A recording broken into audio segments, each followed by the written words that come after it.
Hello guys, டேரெக்டாக ஈவெண்ட்டில் குதிக்கும் போது என் கூட சேர்ந்து ஒருத்தர் எனிமி குதிச்சிட்டான்.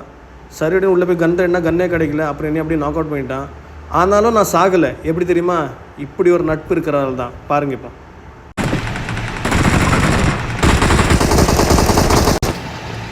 அவரை போட்டிங்களா? இல்லை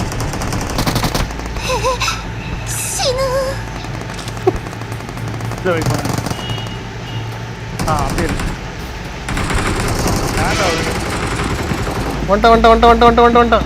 பணம் நகை விட விலை உயர்ந்த உன் நட்பை எனக்கு போதும். கர்வத்தோட நான் மண்ணுக்குள்ள இருந்து போவேன்.